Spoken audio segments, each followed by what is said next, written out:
This is Terry Kurtz online reporting on Victor Valley, High Desert, and Mojave River Valley events, activities, entertainment, sports, and history. It is rattlesnake season in the high desert.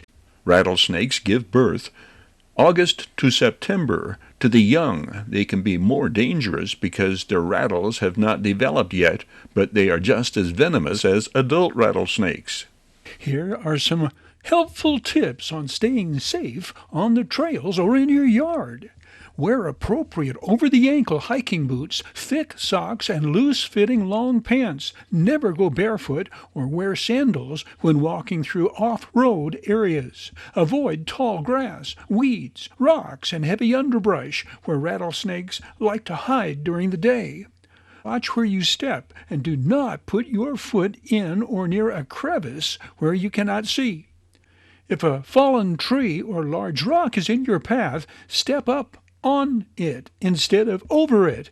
Check out stumps or logs before sitting down. Do not turn over rocks or logs. If you must move a rock or log, use gloves and roll it toward you, giving anything beneath it the opportunity to escape in the opposite direction.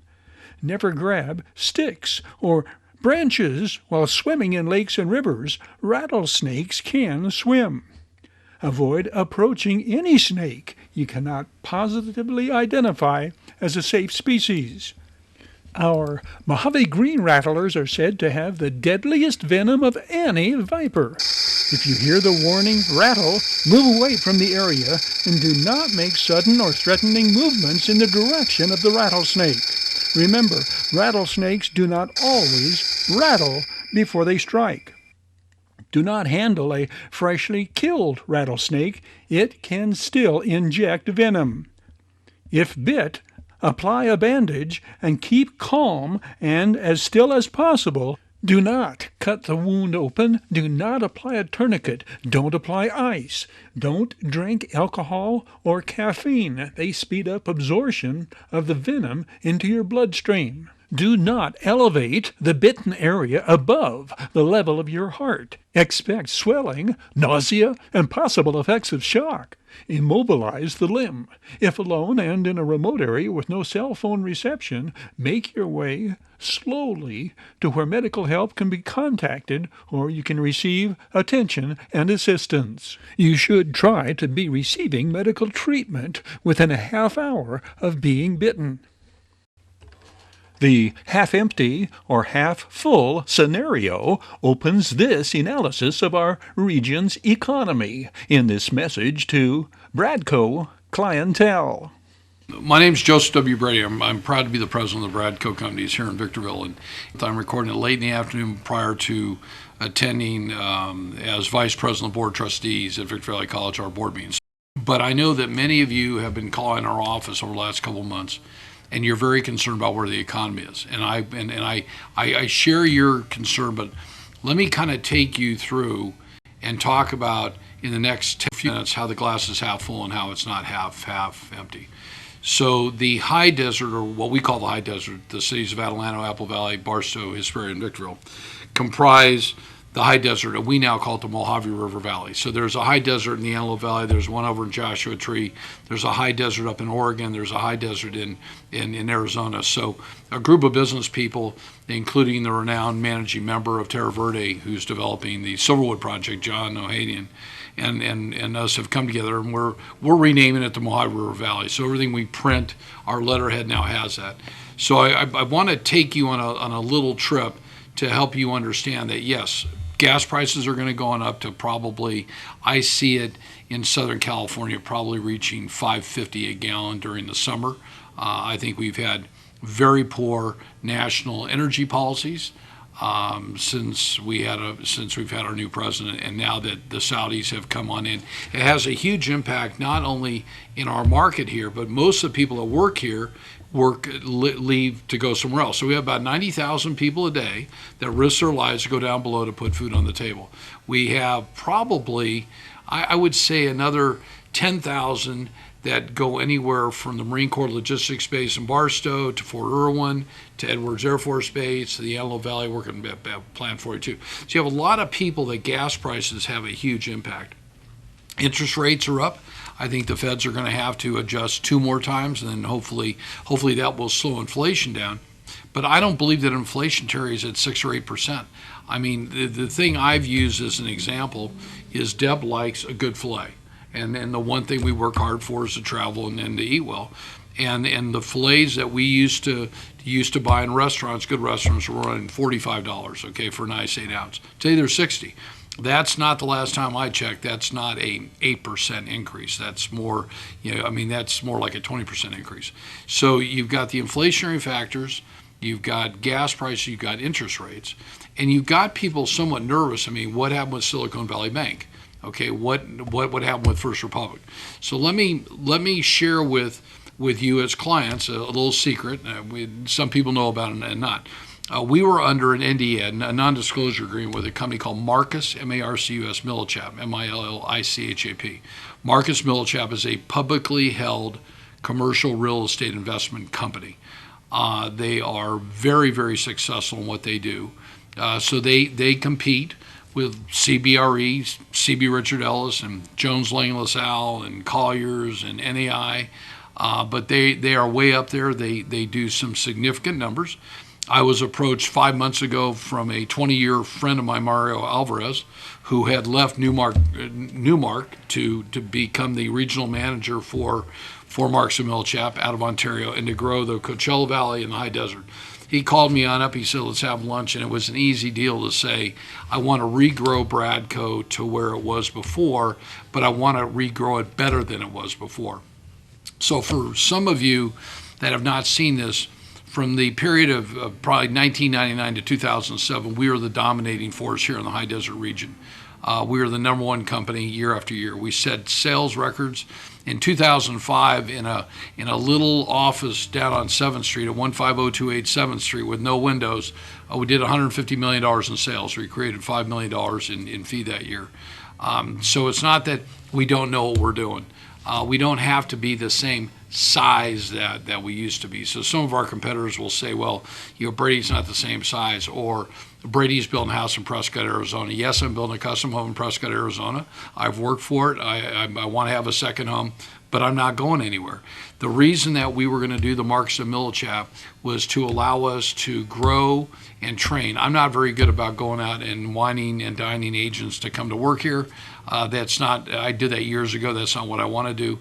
So that deal was fortunately and unfortunately, I think it was fortunate that 4 weeks ago Monday, Mario Alvarez and Adam Christenhoff called. We were doing our weekly call. We were literally down to all the details had been worked out.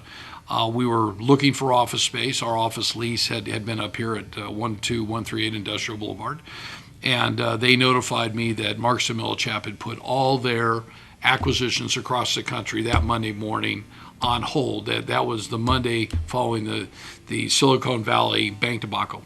Not surprised. We're still going to do a deal somewhere. In the next month, we will be moving sometime probably in mid-May. So we've been at 12138 Industrial Boulevard, Suite 250, for 13 years. And it's time to move. Our landlord wants to expand into that. We're moving down the street to 12402 Industrial Boulevard, Suite B6. Our mailing address will still remain the same. P.O. Box 2710, Victorville, California, 92393-2710. But I want to address you as clients because, one, we not only appreciate your business, but sometimes things get lost in the emails. So 3 great things are happening on up here right now that I think are kind of a game changer long term. The Silverwood project, which used to be called Rancho Los Flores, was entitled as Rancho Los Flores and then re-entitled under the name Tapestry, is now called Silverwood. That project is controlled and managed by a company called DMB Development. DMB Development is the largest master plan community developer in the country. They started 60 years ago when they developed Mission Viejo. They're led locally by John Ohanian. John's with a company called Terra Verde in a partnership, and so they've worked out their structure. They've brought the equity in the deal. They're building for cash right now. It's a 9,633-acre project. It has 15,633 dwelling units that are approved. They broke ground in February of 2022. They have moved 10 million cubic yards of dirt so far in the preparation of their first 1,987 lots. That's about half the size of Spring Valley, where I live. They hope to have the model complex open by May or June of 2024. They have 6 national builders that they have selected to have 6 different products, and it will be by far the nicest master plan community anywhere in Southern California that there is. So I'm excited for future generations. It's over off of Ranchero Road. It's right at Avenue I. There'll be 3 ways to get out. There'll be Ranchero direct to I-15. It's about an 8-mile jaunt, or you'll be able to take Santa Fe down to 138, or you'll be able to take Summit. You'll be able to take Silverwood Parkway through their project down to 138. So that's a real deal. That's now moving forward, and they're not stopping. The second thing is a project called Brightline. For those of you that have been investing in the high desert for as many years I've been out here, 35 years ago when I first came out here, it was probably 33 years ago, that there was a proposed speed train called Maglev, and Maglev was going to go from Anaheim to Las Vegas. I don't know how it was going to get there because Burlington Northern owned the railroad. Well, many deals since then, from Express West to the Marnell brothers we were actually, Terry, we were interviewed 15 years ago to do the acquisition for the guys that own the M Hotel, the Marnell brothers in Vegas. But so the new deal is called Brightline, and Brightline brought out a company called Express West, and that is a real deal. So the original plan 4 years ago was to go just from Apple Valley, California to Las Vegas direct. And that was it. But since then, they've now changed it for those that don't know. And the new Brightline, which is based out of Miami, so you can go look them up, they have a speed train that runs between Miami and West Palm Beach daily, multiple times. They've laid the track from Miami to Orlando, so they're testing that right now. So this new project, which has received all the approvals, so they have all the federal approvals, they have all the state approvals, they have all the county approvals, they have all the permits done. So everything is now done. They're just waiting for their funding. They just filled out their application, sent to the Biden administration for a sizable grant. The project is estimated to be an $8 to $10 billion project. It's estimated to create 30 to 40,000 construction jobs. I believe personally that it will hopefully be funded this year, and they will start by the end of the year. It's a design build, so it's a rather extensive project for anybody to take on. And the train will actually run through the center median. So outside of it will start or embark. So it either starts in Vegas and works its way to Apple Valley, and then Apple Valley to Hesperia, where in Hesperia, so the Apple Valley stop is at the southeast corner of Dale Evans and I-15. They have a 264-acre site there. And then it goes back to Hesperia, where they have a site that Caltrans controls right at the V of where 395 comes together with I-15. And then from there it goes down to Ranch Cucamonga, where it ties into the Metrolink train that goes into L.A., right at the Milliken. That's at the Milliken station. So they've recently signed. They've got a commitment for what they call the high-speed rail corridor with all the different unions. We just got this today, Terry, so I was really excited. So Brightline's great about keeping us apprised, and Ben and Greta. The project will create 1,000 permanent jobs. I think it's a game changer. I think it's a game changer for the Mojave River Valley. I think it's a game changer for those people that want to be able to buy an affordable home up here, be able to raise their family if they want to work down below. Also, there's four great things up here. Southern California Logistics Airport that used to be George Air Force Base was initially developed after it closed by Dougal Egan and his partner, Chris Downey. They sold their interest. They sold 3.4 million square feet of Class A LEED certified buildings in November of 2021 to Ken Shear and Mark Milikovich with Covington Capital. And with that, Prologis, who is the largest industrial developer in the world, so they control 1.2 billion, not million, billion square feet of space. in 19 countries, and they have 6,000 corporate clients. They now control SCLA. So if you're a client of ours, or you're soon to be a new client and you haven't been out to SCLA, it's well worth driving out there. You'll see the Amazon plants, you'll see the ComAv, you'll see the former UFI building. They unfortunately went bankrupt. You'll see the Rubbermaid, Newell Rubbermaid. You'll see the Mars bars. You'll see so Mars has a chocolate facility out there in distribution. They also have the pet facility. It's really exciting. So that is huge, and they've still got another probably 40 million feet that they can build out there. And lastly, I think to put kind of the sugar on top, on October 1st of last year, this Barstow City Council, Burlington Northern Santa Fe out of Fort Worth announced that they're moving forward on the inland port, be the largest rail yard in the entire country. There's nowhere to expand in Southern California. So they've been working on acquiring land out in Barstow for years. We were proud that we were selected by JLL out of New York to represent Walmart out of Bentonville, Arkansas in the sale of 143 acres that we sold to BNSF. They have acquired 4,000 acres so far. They hope to be fully under construction within the next 2 years. And remember, they're working in tandem with the city of Barstow. Governor Newsom, they don't expect to have really any major issue with any of the major unions or environmental groups because of the support. This is going to create 22,000 jobs in a town that has 23,000 people.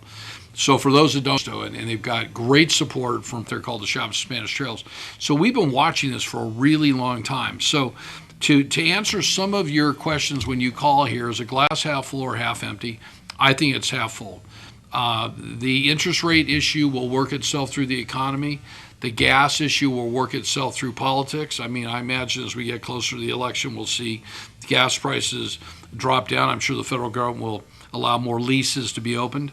Hopefully maybe the Keystone Pipeline gets done.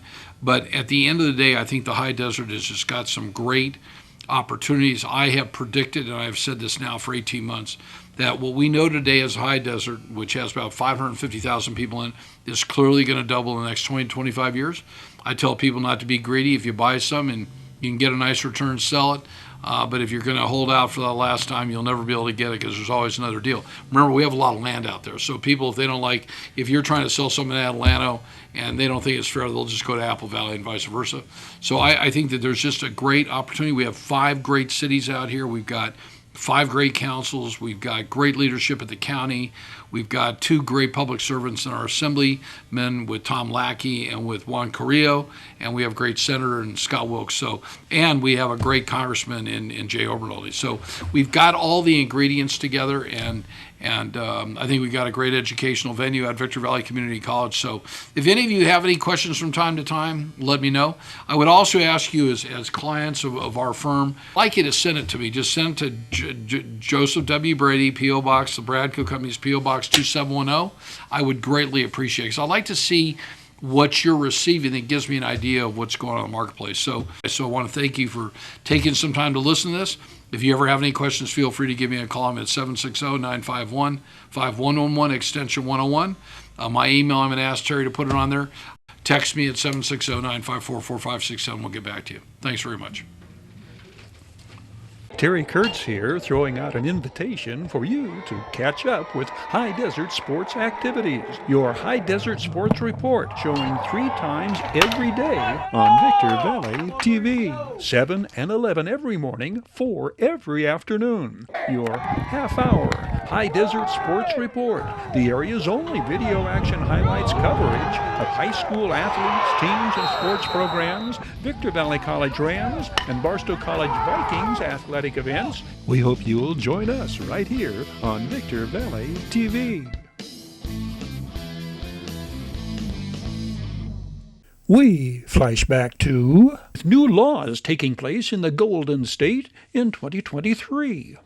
New traffic laws taking effect in California address the rapid changes of our current era, laws governing mobile phone alerts and e-bikes, and stiffening the penalty for street racing sideshows. Another law aims to impede the theft of catalytic converters. The catalytic converter law specifically lists who can sell catalytic converters to recyclers and requires those recyclers to keep documentation such as the year, make, model, and copy of the vehicle title from which the catalytic converter was removed. Drivers involved in sideshow activity, exhibition of speed, or speeding over 100 miles per hour, which result in a fatality, could now be charged with vehicular manslaughter with gross negligence. Parking lots and off-street parking facilities are now included as locations where it is a crime to engage in a speed contest, exhibition of speed, or sideshow activity. A new online marketplace law requires the Attorney General's office to create an online reporting system for users of third-party online marketplaces to report listings of suspected stolen items.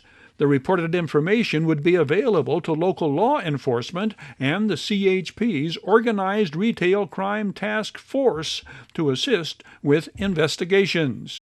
Pedestrians can now walk outside the lines when crossing the street, free of restrictions against jaywalking.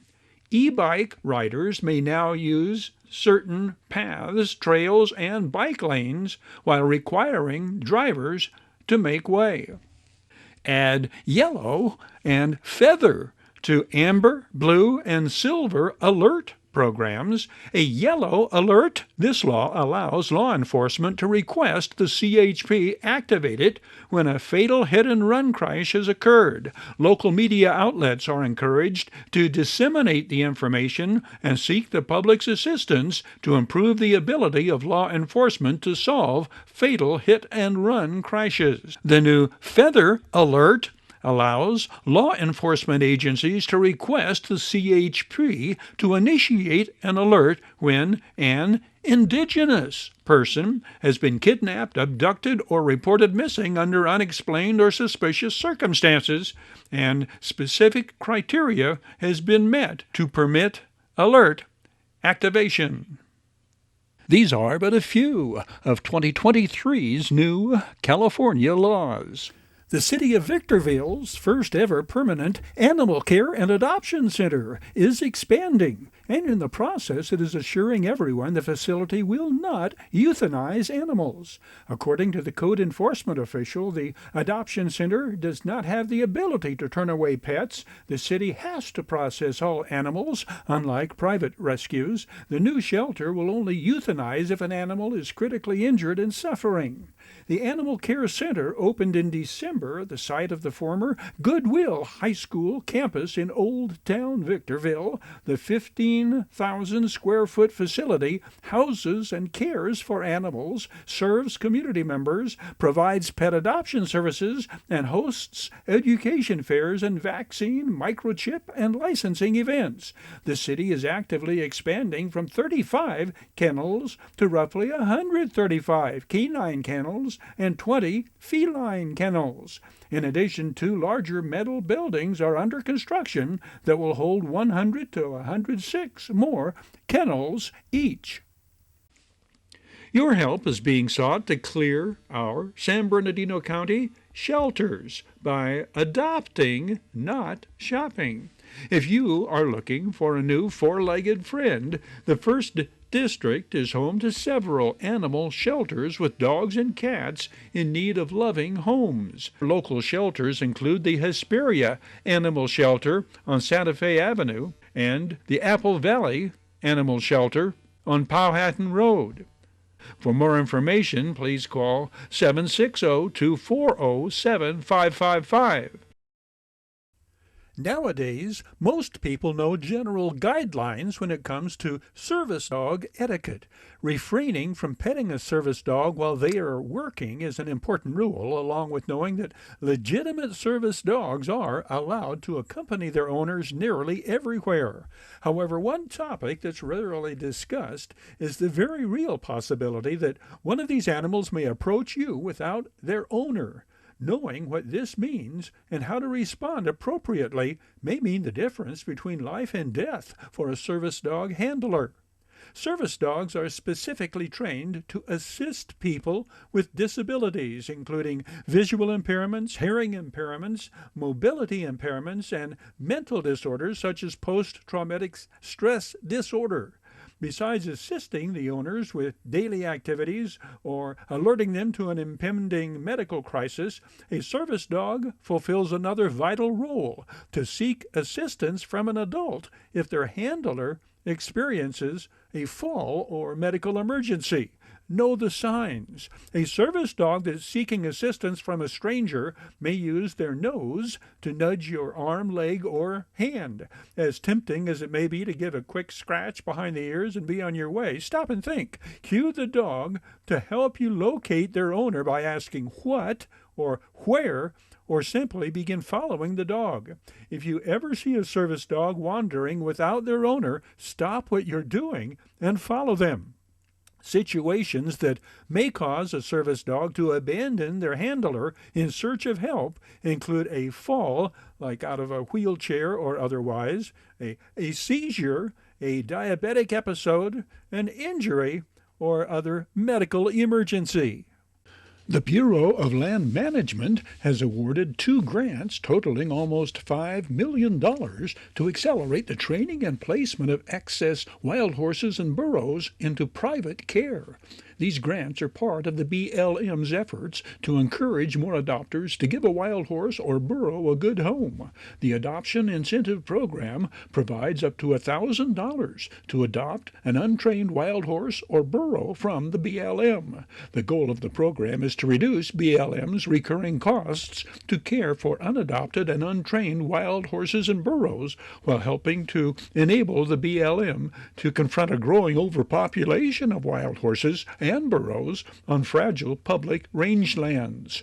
Thanks to its Adoption Incentive Program and the online corral, the BLM has doubled the rate of private care placement over the last 5 years. The Victor Valley Community Services Council is offering free homemaker services, transportation, and activities for seniors ages 60 and older with mobility challenges. Residents can join the group in its monthly shopping trips where they pick you up, take you home, and assist with lifting and carrying items. For more information or to reserve your seat on the bus, call 760-243-9646. The Victor Valley Community Services Council is offering free mobility devices.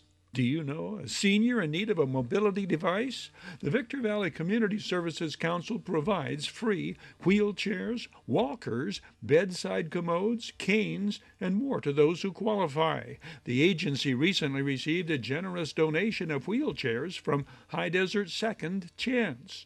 For more information, please call 760-243-9646. Terry Kurtz Online was brought to you by Bid Fast and Last. Bid Fast and Last, world-class auctioneers. Bid online at bidfastandlast.com. Ready to kick tires, start fires, kick ass, take names, and rock and roll.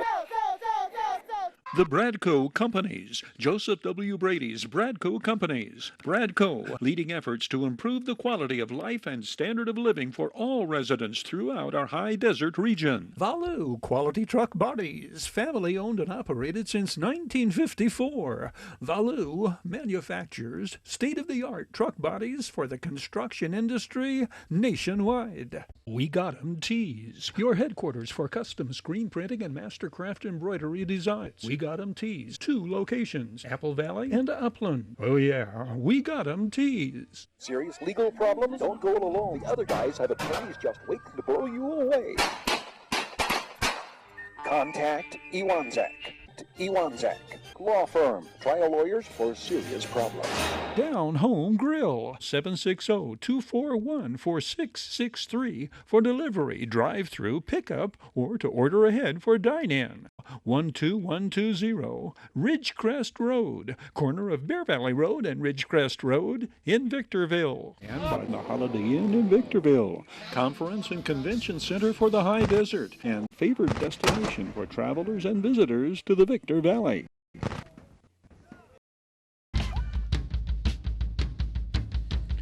That's a wrap on this edition of Terry Kurtz Online.